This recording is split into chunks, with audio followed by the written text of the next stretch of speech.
Corona की लड़ाई में डब्ल्यूएचओ भारत के साथ खड़ा है। डब्ल्यूएचओ एक फंड जुटा रहा है जिसमें वो भारत की मदद करेगा। इसके साथ वो भारत में कोरोना के नए स्ट्रेन की पड़ताल भी कर रहा है। डब्ल्यूएचओ ने कहा कि इस लड़ाई में वैक्सीन अहम हथियार है और लोगों को बिना झिझक टीका जरूर लगवाना चाहिए। भारत में बढ़ते कोरोना के केस और उससे पैदा हुए हालात के बाद अब डब्ल्यूएचओ ने मदद के हाथ बढ़ाए, जिसमें डब्ल्यूएचओ ने भारत के लिए फंड जुटाने के लिए टुगेदर फॉर इंडिया अभियान शुरू किया है।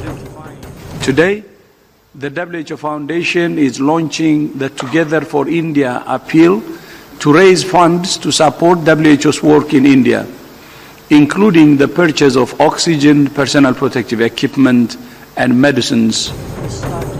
डब्ल्यूएचओ मदद के हाथ बढ़ाने के साथ भारत में तेजी से फैल रहे कोरोना के नए स्ट्रेन की पड़ताल में जुटा है। डब्ल्यूएचओ ने नए स्ट्रेन को वैश्विक स्तर पर चिंताजनक यानी कि वेरिएंट ऑफ कंसर्न बताया है। साथ ही ये नया वेरिएंट B1617 ज्यादा संक्रामक भी पाया गया है। इसके अलावा डब्ल्यूएचओ ने अपनी स्टडी में पाया कि नए वेरिएंट B1617 पर एंटीबॉडीज का कम असर हो रहा है। हालांकि डब्ल्यूएचओ ने साफ किया है कि वैक्सीन इसके खिलाफ कारगर है और लोगों को इस बीमारी से बचने के लिए वैक्सीन जरूर लगवानी चाहिए। Now is that the vaccines work, the diagnostics work, the same treatments that are used for the regular virus work, so there's really no need to change any of those, and in fact people should go ahead and get whatever vaccine is available to them and that they're eligible for. Britain, Brazil और south Africa के बाद भारत चौथा देश है जहां फैल रहे corona variant को डब्ल्यूएचओ ने कंसर्न कैटेगरी में शामिल किया है। डब्ल्यूएचओ के मुताबिक आने वाले समय में दुनिया भर में वेरिएंट ऑफ कंसर्न देखने को मिलेगा, इसलिए सभी को संक्रमण रोकने से ज्यादा कोशिश करनी चाहिए। भारत में इस बीमारी को रोकने के लिए सरकार युद्ध स्तर पर जुटी हुई है। जरूरी मेडिकल सुविधाओं को बढ़ाने के साथ सरकार ने 18 से ऊपर की उम्र वालों का टीका भी शुरू कर दिया है और युवाओं में इस टीके को लेकर काफी उत्साह देखा जा रहा है। सबके लिए बहुत ज़रूरी है, स्पेशली जो नॉट जस्ट फॉर जो एट रिस्क लोग हैं 45+, जो 18 to 45 जो हमारी वर्किंग पॉपुलेशन है उनके लिए भी जरूरी, क्योंकि ये हमारे ह्यूमन रिसोर्सेज हैं, ये एसेट्स हैं हमारी कंट्री के, ये वर्किंग पॉपुलेशन है। आप इन्फेक्शन किसी से भी कोई भी फ्लू का इंजेक्शन लगा रहे तो भी आपको हल्का सा बुखार या दर्द होता है, तो इट्स नॉट, आप डरिए मत, ये बहुत ज़रूरी है और आई थिंक इट्स गुड। हालांकि अभी भी काफी लोग इस वायरस को लेकर लापरवाही बरत रहे हैं। ये तस्वीरें लुधियाना के सब्जी मंडी की है, जहां लोग कोरोना को लेकर पूरी तरह से लापरवाह बने हुए हैं। लेकिन ऐसी तस्वीरें आपको हर शहर में देखने को मिल जाएगी, इसलिए सावधानी बरतना बेहद जरूरी है, क्योंकि अभी देश में रोजाना 3 लाख से ज्यादा की संख्या में नए मरीज सामने आ रहे हैं और रोजाना हजारों लोगों की मौत भी हो रही है। Bureau report, news 18 network. देश में बेकाबू हो रहे कोरोना पर कांग्रेस ने केंद्र सरकार को निशाने पर लिया। वहीं गंगा तट में मिली लाशों पर भी सवाल उठाए गए हैं। कांग्रेस के राष्ट्रीय प्रवक्ता रणदीप सुरजेवाला ने कहा कि बीजेपी लाशों पर भी सियासत कर रही है। सुरजेवाला ने कुरुक्षेत्र के सरकारी अस्पताल में मास्क, पीपीई किट और सैनिटाइजर का वितरण किया। वहीं पत्रकारों से बातचीत में उन्होंने बीजेपी सरकार को जमकर कोसा। सरकार से भी ऑक्सीजन और दूसरी सुविधाओं को लेकर सवाल पूछे। सुरजेवाला ने कहा कि अगर सरकार ने इस बीमारी को गंभीरता से नहीं लिया तो इसके परिणाम बहुत बुरे हो सकते हैं।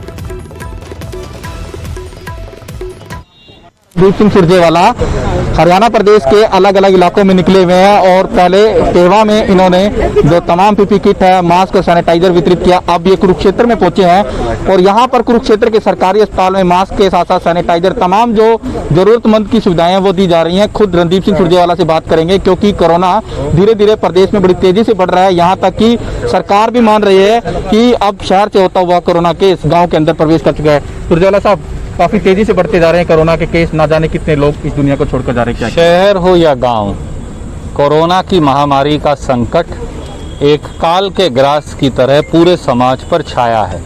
आज ही अरोड़ा साहब ने बताया कि किस प्रकार से किरमच जो हमारा बड़ा गांव है, वहां किस प्रकार से 4-5 लोगों की बुखार यानी कोरोना से मौत हुई, पर सरकार टेस्टिंग करवा ही नहीं रही। खट्टर साहब को दुष्यंत चौटाला जी बजाय अपना राजधर्म और जिम्मेवारी निभाने के वो सत्ता की अट्टालिकाओं के अंदर छुपे बैठे हैं।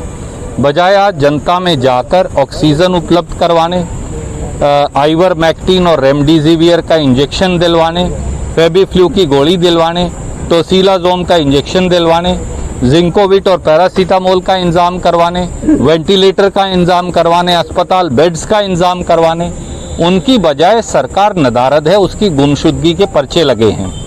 आज सरकार लोगों की जिंदगी से खेल रही है। सरकार, खट्टर सरकार जिम्मेवार है। इस प्रदेश के अंदर लगभग 5,500 लोगों की कोरोना से मौत हो चुकी, 6 लाख को कोरोना का आंकड़ा पार कर चुका। कौन जिम्मेवार है? वो 300 करोड़ रुपया जो मुख्यमंत्री ने आपदा राहत के नाम पे इकट्ठा किया था और 20,000 करोड़ जो प्रधानमंत्री मोदी जी ने किया था, वो कहां गया? वो किसकी जेब में गया? फरीदाबाद के छानसा गांव में वेस्टर्न कमांड कोविड हॉस्पिटल की शुरुआत हो गई है। इस हॉस्पिटल में कोरोना संक्रमित मरीजों का इलाज किया जाएगा। फिलहाल अस्पताल में 100 बेड की सुविधा है। 35 महिलाएं और 65 पुरुष मरीजों का इलाज किया जा सकेगा। जल्द ही 100 और बेड बढ़ाए जाएंगे, जिनका काम शुरू कर दिया गया है। वहीं इस मौके पर केंद्रीय राज्य मंत्री कृष्णपाल गुर्जर ने कहा कि देश की सेना हर आपात स्थिति से निपटने में सक्षम है और कोरोना महामारी से निपटने में सेना का पूरा सहयोग मिल रहा है। वहीं उन्होंने कहा कि हॉस्पिटल में ऑक्सीजन की कमी नहीं होगी। सभी बेड के साथ ऑक्सीजन और वेंटिलेटर की सुविधा है। 300 ऑक्सीजन सिलेंडर एडवांस में रखे गए हैं। अभी इस हॉस्पिटल में सेना के डॉक्टर्स ही मरीजों का इलाज करेंगे। कोविड का संकट आया है तो हमारे देश की सेना उसमें अपना भरपूर सहयोग कर रही है और उसी निमित्त फरीदाबाद के इस छानसा में अटल बिहारी मेडिकल हॉस्पिटल में वेस्टर्न कमांड द्वारा 100 बेडेड कोविड हॉस्पिटल का आज लेवल 1 का फैसिलिटी है। ये डिस्ट्रिक्ट की जो हेल्थ अथॉरिटीज़ हैं उनकी मदद से चलाई जाएगी। तो यहाँ पर जो भी पेशेंट रेफर होगा वो चीफ मेडिकल ऑफिसर के ऑफिस से नोडल ऑफिसर लगाए गए हैं, वो यहाँ पर रेफर करेंगे। और चूंकि यहाँ पर सिर्फ ऑक्सीजन बेड्स फर्स्ट फेज में अवेलेबल हैं, तो इसी तरह के पेशेंट रेफर किए जाएंगे जिनको ऑक्सीजन की ज़रूरत है।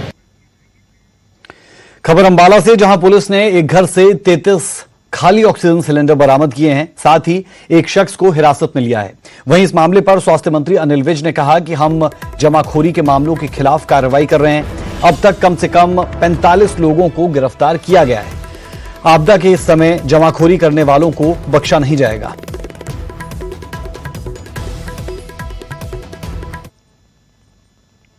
हम जहाँ पर ऐसी जानकारी आ रही है उनके खिलाफ कार्रवाई कर रहे हैं।